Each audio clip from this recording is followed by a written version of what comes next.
Hi,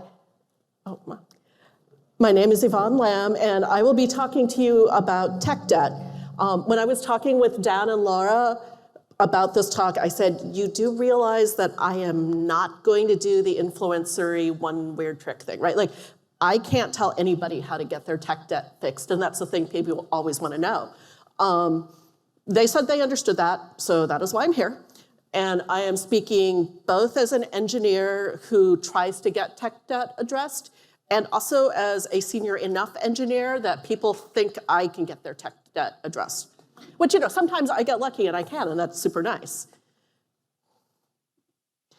Okay, so me, the professional version, I'm a little bit of a ringer here because I've never held a job with an SRE title. Most of the companies I've worked for have been tech startup-ish, somewhere between 40 people and 400 people in size. So I've never worked in big tech. While I'm somewhat informed about how things go there, from books and blogs and Blue Sky and whatever, it's not my world and it's not my direct experience. I mean, I may say something about big tech, but you know, there are plenty of people here who know way more about it than I do. And also me. Just to give you an idea of what I'm like as a speaker and sort of the idiosyncrasies of the point of view that I'm likely to bring up in this talk. I am an extremely mediocre rower and coxswain. So what that means to those of you who don't know about rowing is that I spend a lot of time trying to coordinate with other people in a boat and figure out how to row together and make the boat row well when we can't really talk to each other. And as a coxswain, I am the little tiny person that sits in the front of an 8 and tells people like into power 10 right here. And you know, I expect them to do it, and I have to convey a lot of information to get them to act very quickly. So for me, that is 2 useful perspectives to have, and it's a way that I've been teaching myself or relearning how to work with other people. My friend Jay Kofsky, when we were in graduate school, described me as disastrously forthright, and that is pretty true. Sarah Quinn, who is an online friend who also happens to live in my neighborhood, she's a sociologist at the University of Washington, said, wow, you are the most academic, non-academic person I've encountered.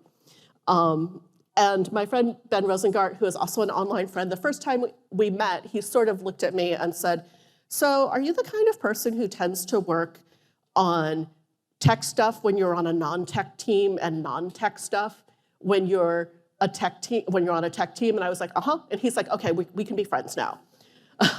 So that's kind of where I stand. I'm a little bit not one thing or another. Oh, and when Niall was helping me do a review of my CV, he's just like, you know, you're not really very legible. I mean this in the kindest possible way. And I'm like, and I sort of winced and I sort of laughed because it is true and it is something that I work on.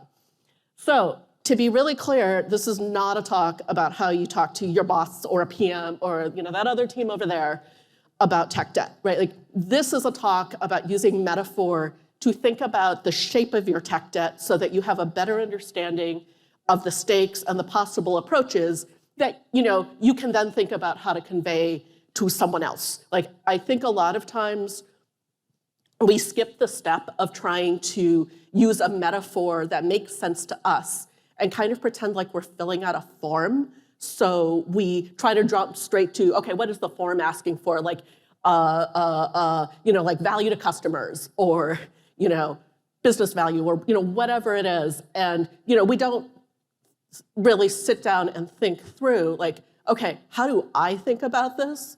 And then and then take the second step of how am I going to translate this to a metaphor that makes sense, for my context, whether that's your org or the business or, I don't know, your boss is an avid golf player, whatever, right? Like, the way that you convey those stakes will probably involve metaphor, but I can't tell you what that metaphor is because I don't know where you work and I don't know what, what your business means are.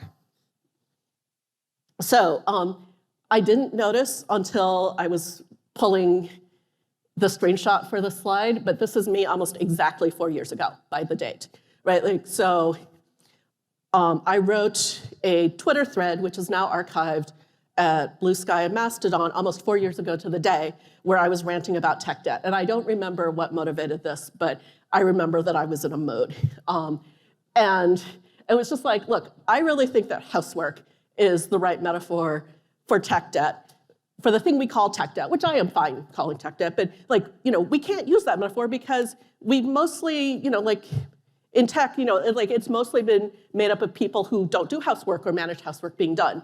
And like this kind of got this huge reaction, and even now the thread goes sort of viral sometimes, like it just comes back, somebody finds it, and it haunts me a little bit, but I think it's, like it made me feel good about giving this talk because it's like, okay, tech debt is clearly something that people have a bunch of energy around.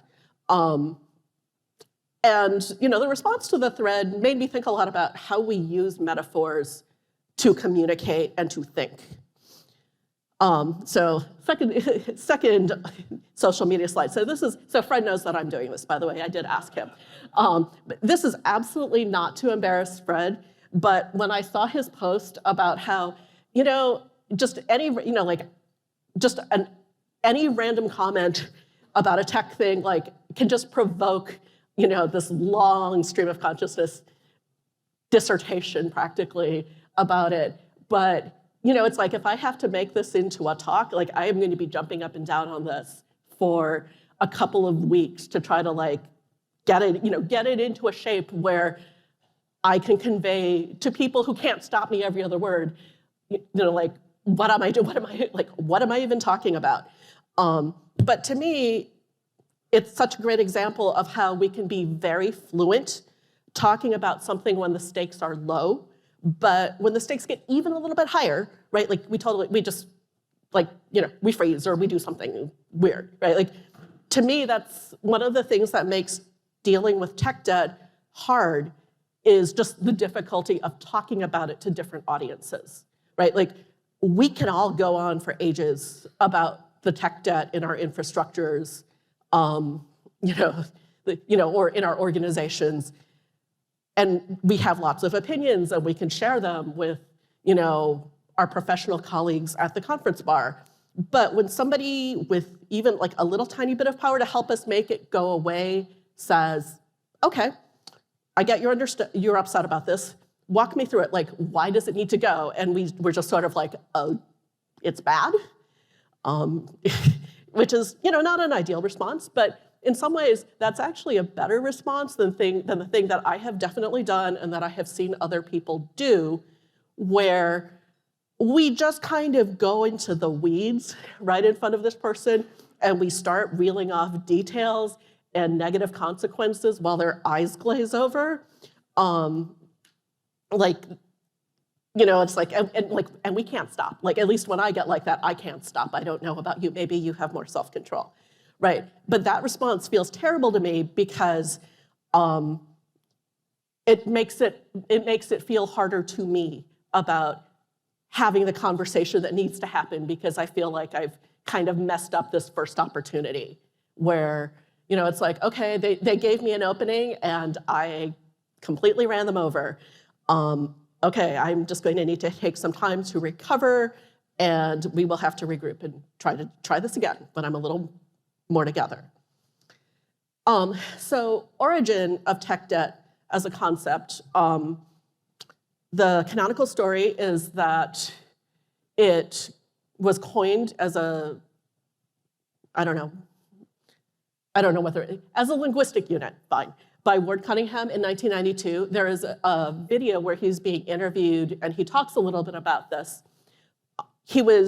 So I will hit the high points of the video and not try to play it now because it's interesting, but you can watch it on your own.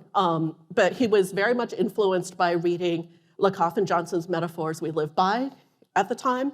He was working on a small talk project for a financial services firm, which to me says something very specific about his context. And he was using debt as a way of explaining the need to refactor the product in the light of new information, in the light of new knowledge that they got by shipping the product and like letting people use it, right? And he was trying to make the point that a little debt speeds development, so it was good to release and let people use it, but they also needed the prompt rewrite in order to incorporate the new things that they had learned. And his quote was, "Every minute spent on not quite right code counts as interest on the debt." So that was kind of the reason why he picked that metaphor. Like he was in a context where he felt that a financial metaphor would really resonate with people. Sort of a hand-wavy definition of tech debt, but it's one that I like, is Gene Kim's, where tech debt is just that thing you feel the next time you go to do something and try to make a change, and it's just like all of that stuff that gets in the way, right? Like all of that stuff where it's like, oh, right, and I have to do that, and I have to do this other thing, and I have to do this other thing. And I don't know about you, but I definitely have ADHD. And so it's like when you give me a big long list of things that I have to do before I can do the thing that I set out to do, it's like, yeah, we don't like that. And it's like, why don't we go see what's going on Blue Sky for a minute and then we'll just come back to this. So I kind of, I definitely feel Gene Kim's definition of it's what you feel when you're like, okay, I need to go make this change, only I can't. The one problem I have with it is that I think it focuses too much on things that people did wrong, with wrong in big quotes. Like there's too much emphasis on what you didn't do or you didn't do right.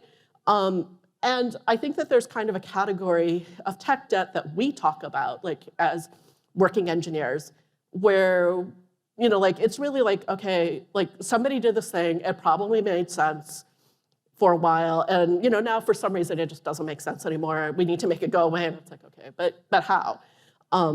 So Michael Feathers, who is the legacy code guy, tells a story about asking a colleague what he was working on, and the colleague was like, "I'm writing more legacy code." And again, I sort of have this position that tech debt is this kind of thing, we just accumulate it by existing. By trying to do things. So tech debt is metaphor. One of the coaches at the boathouse where I row he got his undergraduate degree in anthropology, and he wrote a thesis about rowing that I read, and it's organized around the idea of social concepts, of things that make sense to a particular community of practice or social group. And that helped me structure this talk. And I really appreciate that. I also appreciate the fact that he was right there the time that my rowing partner and I flipped our boat, and he had to fish us out of Lake Union. That was recently, so it is a recent memory. It was 44 degrees in the water. That's cold. So tech debt is pretty clearly a social concept. We're here talking about it, and we don't have to go into a long conversation about what it is. We could have a conversation about this kind of tech debt or that kind of tech debt, but we kind of know what the right social response is when somebody says, I have tech debt. Nobody's going to be like, oh, that's really good. But it's not only a social concept in one way, right? And it's, I think different organizations have different ideas about what tech debt is or how they want to operationally define tech debt. And it's also, not only a social concept, right? It's also an aesthetic concept or on a practical one and so forth. And, when I was putting this together, one of the things I was thinking about was so how powerful a social concept is it, right? I mean, how much explanatory power does it have to say tech debt? And I think the answer is, well, it's powerful enough that we kind of know what it is. We kind of know what response is expected of us when somebody says tech debt. But in order to do something concrete with it, it's not a magic word. We can't just say tech debt and expect people to jump on it, right? I mean, in order to get it addressed, we have to talk about it with more specificity and clarity. So one of my old bosses liked to talk about pre-work and pre-meetings and stuff like that, and I'm not really fond of the concept of pre-work because I feel look, it's all work. We need to do this. why are you making up this other name for it? But there is a sense in which I am going to talk about pre-work, because what I'm talking about is the work we need to do to understand a piece of tech debt in a way so that that will help us talk about it with other people, right? Like, not the details of it. Like, I am 99% certain that any person in this room, if I said, tell me about your tech debt in detail, like, they could do it. Like, you would not have trouble telling me everything that's wrong, all of the details about your tech debt. But is that the conversation that's going to help you get it fixed? And I kind of think the answer is, like, most of the time, no. When people say this thing is tech debt, right, like, they expect a particular response, and they're mostly disappointed because, like, they're not getting it. Like, we're not getting it. And to me, that speaks to a lot of things about their context, but it also says that the metaphor, like, we're kind of expecting the metaphor to do work that it's not doing. So we need to do some human work around that to get to, to convey what we mean and not just lean on the metaphor to make it happen, right? Like, it's like, tech debt is a social concept, but it's not a social concept that exists out there with no room for individual interpretation or interventions. And, like, even organizational ones, like, all kinds of layers of like, well, what do you really mean by that? So I think, and I tend to think as engineers, we tend towards the kind of thinking that I've been known to call, like, throw another abstraction in the canoe. Like, when things get messy, we just kind of look for another abstraction to put on top of it to hide the mess. And I'm just not convinced that tech debt is that kind of abstraction. Or, not the way we want it to be. Like, I mean, I think a lot of people would like it if they could just say, this is tech debt, and we'd all be like, yes, okay, it's tech debt, we're going to go fix it. And, I don't think that, like, that doesn't happen. Like, people are pretty unhappy about it. So this is kind of my picture of the world. It is probably not the right picture because it looks too mathematical. This is not intended as a commutative diagram, like, for those of you who do mathy things. It's supposed to be an illustration of a constellation of ideas that I've been thinking about. And I will explain about Susan Lee Starr and Hiram's Law in the next couple of slides. But what I want to lay out is my argument for using housework as a metaphor to think about tech debt, right? Like, and to be clear, it might not be the metaphor you use to convince your org to let you do something about it, but it might be the metaphor that you use to figure out stakes, approaches, and, like, what the next level up metaphor is, right? So, like, housework works really well for me. It seems to resonate for a lot of other people. I don't think it's the only way to do it, but, they didn't ask other people, they asked me. So here you go. And to be clear, I'm using housework in the sense of taking care of our physical surroundings, which is a definition that comes from somebody who works with people to do housework when they have physical or mental or emotional conditions that just make housework hard for them. And that's an account, I guess, called Team Unfuck Your Habitat. There will be more about them later. But why do I think housework and tech debt are related? Like, how did I even get here? And the short answer is that I think tech debt and housework both share in qualities of infrastructure. So on the left side of that diagram, I had Hiram's Law scrawled in traditional mathematician by a bunch of arrows. So Hiram's Law states, with a sufficient number of users of an API, it does not matter what you promise in the contract. All observable behaviors of your system will be depended on by somebody, right? Like, a really common example of this is performance, right? Like, people are going to rely on the observable performance of your service no matter what the contract says. It's like, if you get way more performant or way less performant, well, congratulations, their timeouts may not do the thing that they used to do, and people will be cranky, right? So Hiram's Law was coined by Hiram Wright when he worked at Google, and he worked on a team, and I learned this from Laura Nolan when I was working on this talk. He worked on a team that specialized in looking for large-scale patterns in Google's code base.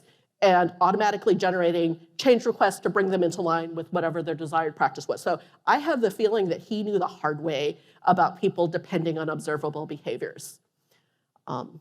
Like, I have worked across a lot of repos before, never that many, and I just sort of feel like, oh God, I mean, like this, like, it would be awesome to be successful at this job, and the thought of like trying to do the job is really terrifying. So I think he knows whereof he speaks.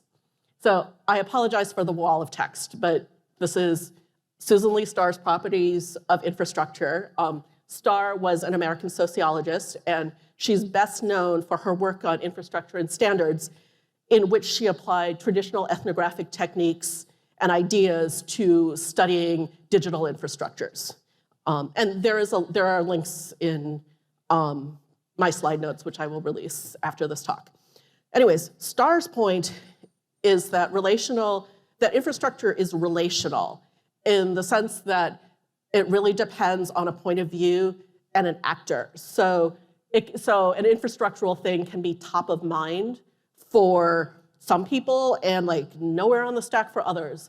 I think the example she gives is that if you're an engineer working on the electrical grid, then that's your focus. Like, that's the thing that you care about. But if you're somebody trying to use your electric stove to cook dinner, right, like that infrastructure is just a thing you plug into, right? Like, you know, that it's like your stove is plugged in, it better work, you're going to cook dinner.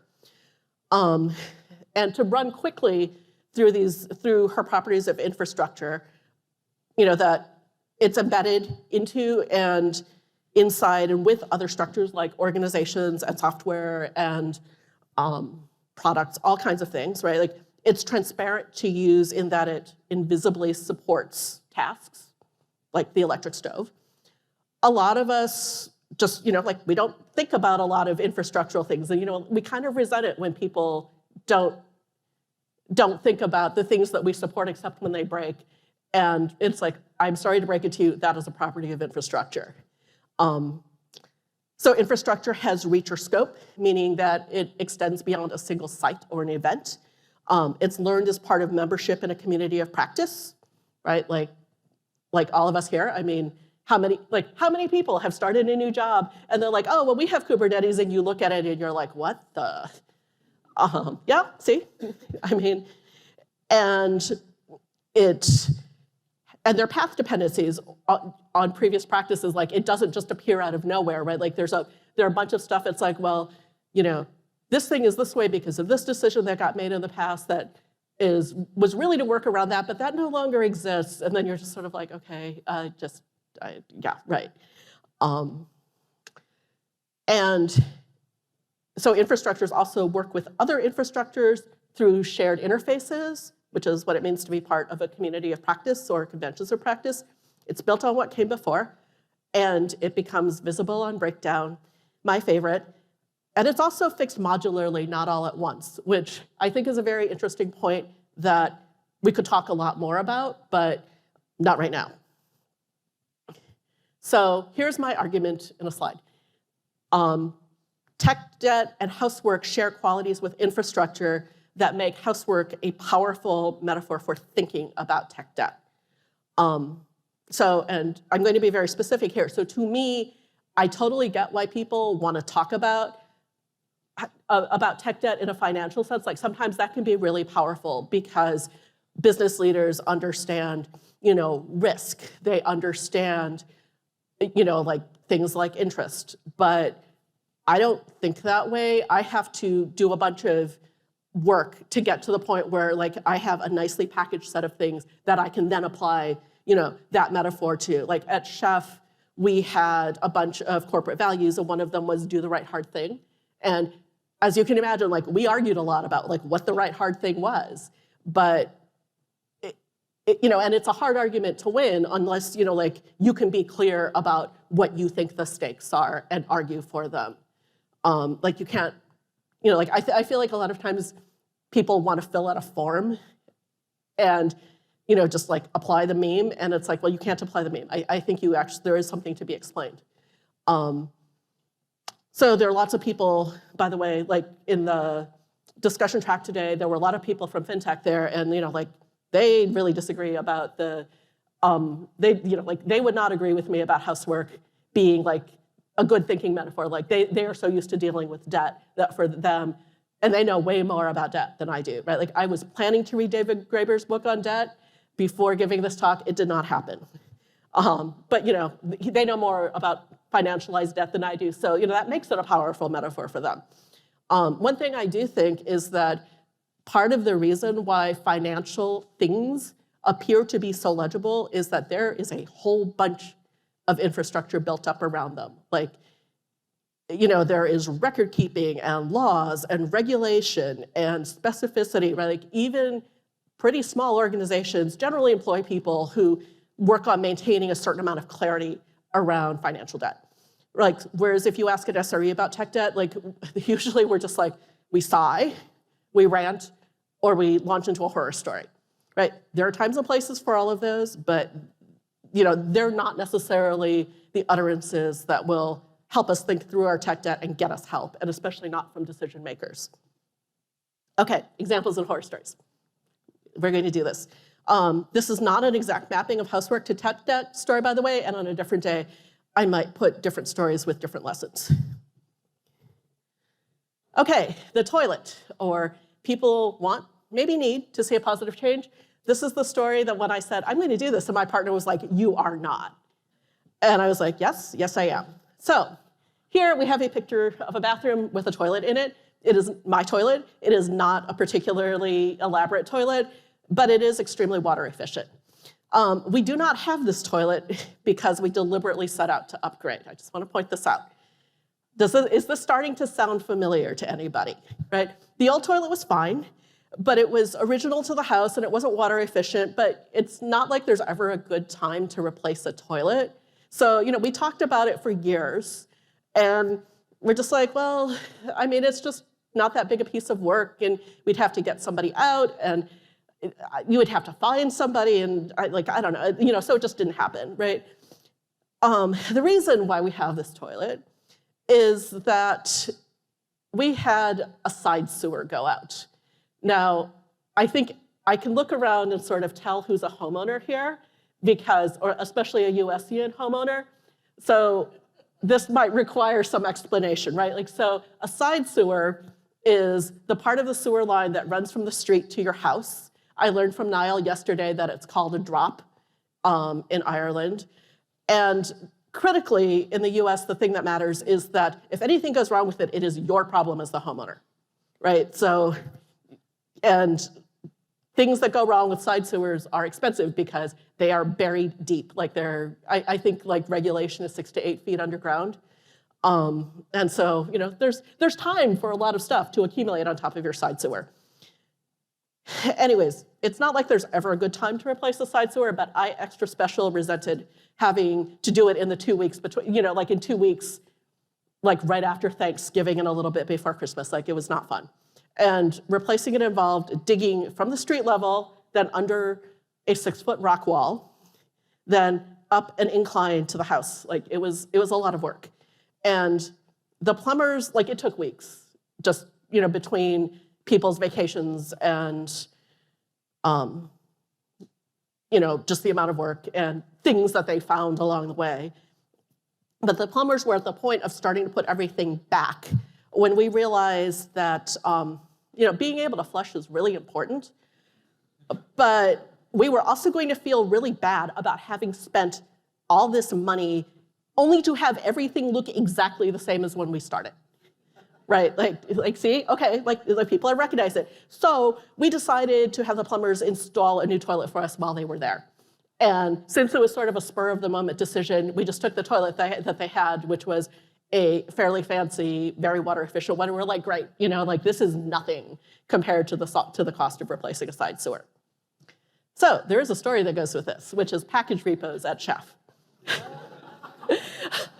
So when I started on the release engineering team at Chef, our first big project, the way that we thought, our first big project and the way we thought about our first big project was to replace our bespoke manually generated Jenkins build pipelines with ones that were standard, built with code, and deployed using Chef, right? That's pretty good. It was pretty good for 2013.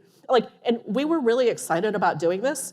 But what excited our internal users about this work was they were told, and you'll get external facing package repos for customers, right? Like, we weren't doing the work we were doing to give them package repos, but package repos were definitely the thing that people were most focused on. Like, it was actually a little bit weird because, people would ask me, like, I would give a status report and then people would be like, so how are those package repos coming? And it's just like, like it was just a mind shift to have to be like, right, that's the thing they care about. We need, we need to talk about that. But it was very effective. Like, people were very patient and very happy once they got their package repo. So I had a couple of takeaways from this. The first one, I feel like, is one that most people know, which is you need to find a win for your internal customers. And that's hard for infrastructural work. Like, it's not just tech debt. Like, a lot of infrastructure work is like this.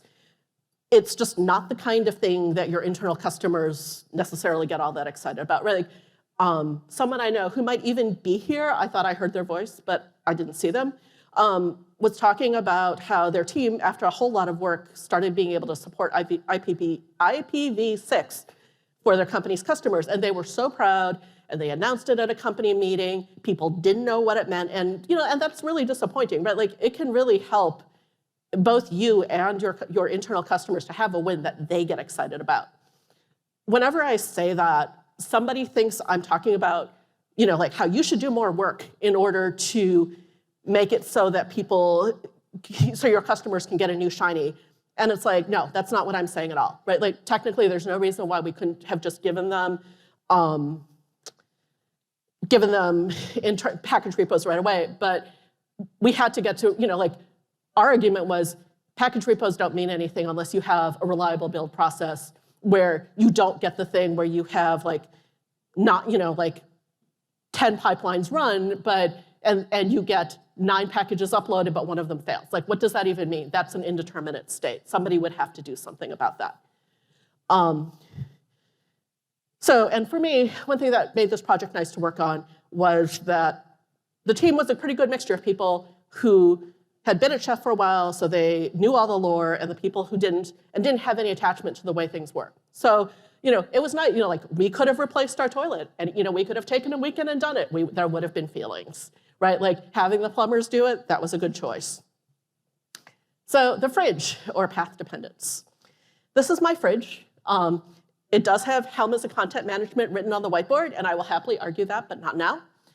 You will notice that the area over the fridge is weird. That's because there used to be a cabinet there.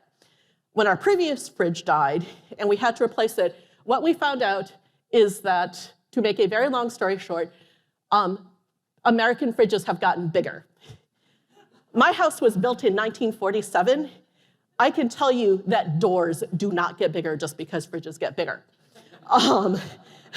So the only fridge we could find that would fit through our doors, it had all the features we wanted, was an expensive imported one from Australia, and it was too tall for the space. And we were just like, fine, we'll take the cabinet out. We don't really use it. It's over the fridge.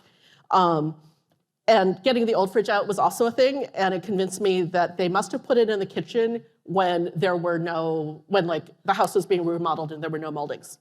So, story, it was easy to install. So I was working at a mid-sized startup, and my team inherited the care and feeding of the package repo that customers used to install the things that they had paid for. When we took it over, the person who did the handoff said casually that, oh, well, we had to do this in a hurry, so we picked a thing that would be easy to install using the workflow we already had. So basically, they picked the package repo because it had a Helm chart. And once we started running it, we found out that thing had all kinds of problems. One of which is that deleting things from it was hard, and hard enough to take like a day or two. And I think it should be a little bit hard to delete packages from a package repo, but 2 days hard is kind of a lot. Anyways, during one of our fights with a thing, one of my teammates found out by watching a talk that software was only accidentally a package repo. What it really was supposed to be was mirroring for other package repos, which kind of explains why it was so hard to delete anything. And it took a year to get rid of, but I wasn't there by then. So my takeaways. And it sounds depressing to say nothing would have saved us, but it is in fact true that all the critical decisions about this thing had been made before we ever got to it. And I want to be clear that, I kind of make fun of the installing it because it's easy to install, but in fact, it worked fine most of the time. I mean, there were things about it that didn't work, but those things also changed when my team took it over because we were different people. We knew about how packages got uploaded. So people came to us with different problems because they knew that we wouldn't shrug them off. And I have a rant about how our industry prioritizes the getting started experience and the advanced experience, but does nothing for the middle. I'm not going there because it's a whole different talk, but I'm saying it so I can put the boundary there and move along. One thing that this project did was make me really determined to stop people as much as I could from making the same kind of mistake we did where we just installed a thing because it was easy. And I was like, so when I stand up a new service or something, I try to make it really clear what it is and what it does and what I meant for it to do. So it's really clear that it's look, if you use this for something else, just you're kind of taking your life into your own hands. It might work for you, it might not. You might be stretching the use case. So that's the thing that I've tried to do. The closet, or do we have to fix this all right now? So this is a photograph of my bedroom closet from the outside. As you can see, it sticks out from the side of the house. What you can't see is that this is the northeast corner of the house, so it's the coldest, darkest place to put a closet. The reason why that closet is there is that in the 80s, somebody who lived in the house decided that they wanted another closet, so they or someone they hired took a Sawzall and they cut a hole in the external wall of the house. Then they built out a closet, stuck a roof and some siding on it, and set up a terrifying inside light that involves lamp cord and extension cord. And I did not show you a picture because I know that there are amateur electricians here and that you would just take one look at it and not hear another word I said. It is not good. But it is a working closet that is around 8 degrees Fahrenheit colder than the rest of the house in the winter. And I do not use the terrifying light because I do not want to be a crispy critter. We also found out that the inside edge leaked under certain circumstances. But, the thing is, it's this is tech debt, right? It seems like replacing this is a major thing. And how good would it feel to get a closet that isn't stupid? Even if you think this closet is really stupid.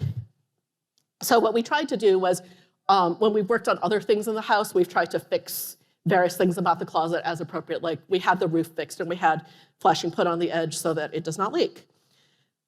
My story that goes with this is Solaris 10U1 support at Chef. So this was a saga. So when I worked at Chef, we supported our product on some old and pretty esoteric platforms. So we had to have physical hardware for them. And when we were replacing the entire build system to make it more uniform and more reliable, ops came up and it's by the way, those Solaris build machines, they're really expensive to run. They've got this really big power draw and they're not like anything else that runs in that data center. And so we're kind of special and it's very expensive to be special. But, so one of my teammates at the time was Scott Hain, who knew all about weird and esoteric platforms. And so, he worked with ops and they found, a less crazy Solaris machine to build on. And, that we would not have to support via eBay. And so they got them, and this was great. You laugh, but I'm serious. So they made a plan and they announced it and it was great. And they thought everybody's going to be happy until one of the devs said, okay, because we currently build on Solaris pretty ancient, we accidentally get binaries that will run on Solaris 10U1. Will the new hardware do that? And we were just we don't know. And so I fired back a question that I thought was perfectly reasonable. It's was anybody running Chef on Solaris 10U1? And no. Nobody knows. That was the problem. So we went down 2 parallel paths. Scott's job was to figure out can we build something on the new hardware that will work on Solaris 10U1. My job was to figure out whether we needed to. And I thought, oh, someone must know. No, not at all. It wasn't in Salesforce, as far as I could tell. And I started asking around. And if you really want to freak out your customer, teams ask, so does anybody use that? Do we still need to build things that run on that? Because they will be like, it's like we can't cut people off. And it's like, I don't want to cut people off, but I don't want to support them if they don't exist either. And it just went on. Like we just kept finding new things. Like I asked our brand new product manager about this, and he started running around like a headless chicken, which was nice because I had company, but it wasn't really helpful because it's like, well, I asked because I thought you might know. If you don't know, like I can run around like a headless chicken and you don't need to do that. Somebody told me about a new telemetry project at Chef, so I went and asked Chris Doherty, who was the guy running that, and said, like what? And then he started laughing at me and he's like, so we get all of the OHI data, which is the part where Chef knows what you're running on, back, but we get it back in the form of a binary database blog. So we can't query it, sorry. Like, and I was just sort of like, what do you mean? Like this is all very depressing. I mean, the good news is that Scott figured out a magic solution because Solaris really wants to be very backward compatible. So we could build on it, but like none of us were happy. Like this was not really satisfying. My takeaways, like keep asking both, like, do we really have to do this and can we do this? Like be pragmatic, but also be very intentional about it. We got a lot of value back. Going back to these questions like, do we have to do this? Can we do this? It didn't feel good, right? Like we just had to make a lot of trade-offs. We found so many things along the way that we wanted to fix, and we just had to put our heads down and say like we are trying to answer some very specific questions. We're going to keep doing that. And keeping an eye on the problem space will help you, right? And since a lot of people don't know what that is, I threw a slide up on the definition. It's a term that I heard from Indy Young, and it basically means a problem space is sort of like the whole context of the person around, who might try to use your thing, right? Like, and it sounds like the answer is obvious, like, well, duh, they're trying to run Chef on Solaris 10U1, but it kind of isn't. Like, who are they? Is there only one they or more than one they? Like, like what we were really trying to do was like support our customers on the esoteric platforms, but on the necessary esoteric platforms in the most effective way possible. So my spice drawer, or finding places for things. So when I showed Niall this slide, he was like, but okay, that it's like dishes, laundry, trash, stuff that has a home, stuff that doesn't have a home. There's more of it than everything else put together, right? I just want to mention that Captain Awkward, Team Fuck Your Habitude, and Casey Davis are all people who are really good at talking about doing work and keeping up when you are emotionally depressed, have physical disabilities, just people who are not necessarily at 100%. Like we deserve nice places to live too, and so find homes for stuff. So one of my close friends has moments when she talks about retiring and spending the rest of her life designing the perfect spice rack. I don't need a perfect spice rack.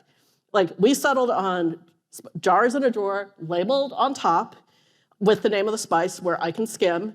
And you will notice that some of the lids are not labeled. That's fine. We don't use those enough to care. If we start doing it, I'll label them. It doesn't have to be perfect. The spices live in a drawer. Coffee, we know where they are, and we can find them when we need them. Examples, right? So a good example of this is Etsy's Deployinator, because I love this story, right? Like they did not stand up the GUI for Deployinator because they had a perfect deploy system and a perfect UI, which is what a lot of us would do, right? Like they stood it up because they needed to make a division between the part that the back end that like needed a lot of work and the front end that people need in order to do their work. Okay, and I see I'm running low on time, so I'm going to skip this giant story, but you should totally go and read the story about the open source Helm chart.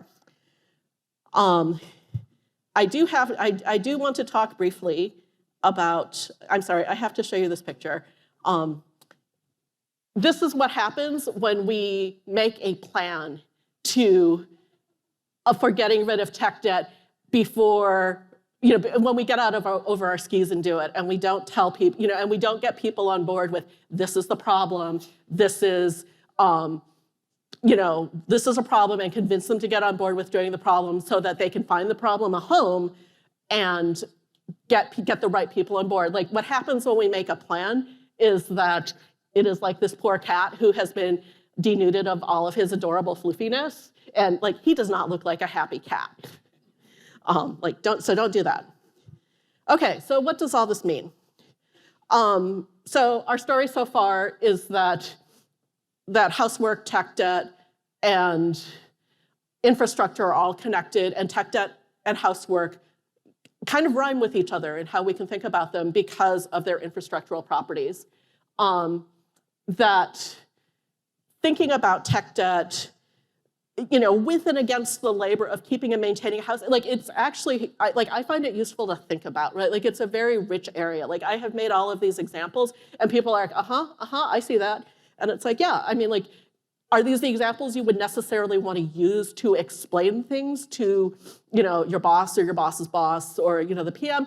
Maybe, maybe not, I don't know. Like, there's probably a metaphor that resonates more for them, but this metaphor, having a rich metaphor of your own, can help you do the thinking so that you can figure out the stakes, you can figure out, what could we do? Like, do we have to do anything at all? Like, it gives you more handles to play with. And if your company's metaphor resonates with you to that extent, that is awesome, but that has never been the case for me any place I've ever worked. And housework is just a way to build a theory or a model. So not every talk that I write has a theory, but this one does, right? Like, this talk is seriously thinking about theories. I'm thinking about, like, what makes a good theory? Like, how do we build one? And how do we use a theory to help us communicate?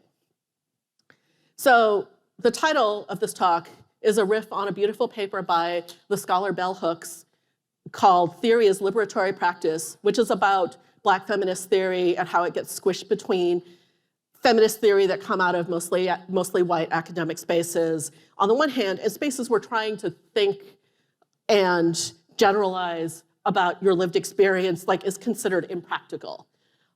These contexts aren't the same, and the stakes are definitely not the same, but I love the combination of thought and emotion that Hooks invests in the effort to understand as an individual and the effort to share and use and question that understanding with other people. Like, I really love that she says, let me begin to say that I came to theory because I was hurting. Like, I came to theory desperate, wanting to comprehend. So part of what makes tech debt difficult to talk about is just that we all have so many feelings about it, right? Like, we notice this, we know this. Like, we are all just sort of like, oh yeah, we could talk about this for a really long time.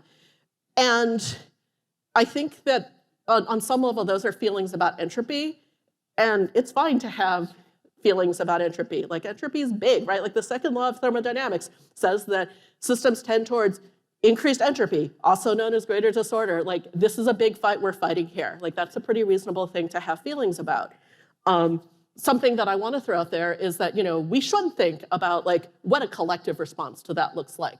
Like, what should we demand, not just of, our families and our workplaces, but, also of our professional communities, of our professional organizations. Like, what would it look like to have support for our doing this kind of work, as opposed to people relying on the fact that, a lot of us are mission-driven people with ADHD, and, we go running towards the fire. So I want to close with a speech from one of my favorite plays, Arcadia by Tom Stoppard. It's a beautiful play about chaos theory and history and how we know things, and it's above all a play about entropy. All of the characters, whether they know it or not, are dealing with entropy, and this is spoken by a character who does know it. He's a mathematician who has a big pile of data and is trying to understand how it all fits together. The unpredictable and the predictable unfold together to make everything the way it is. It's how nature creates itself on every scale. The snowflake and the snowstorm. It makes me so happy. To be at the beginning again, knowing almost nothing. People were talking about the end of physics. Relativity and quantum looked as if they were going to clean out the whole problem between them. A theory of everything. But they only explain the very big and the very small. the universe, the elementary particles, right? The ordinary size stuff, which is our lives, the things people write poetry about, clouds, daffodils, waterfalls, and what happens in a cup of coffee when the cream goes in.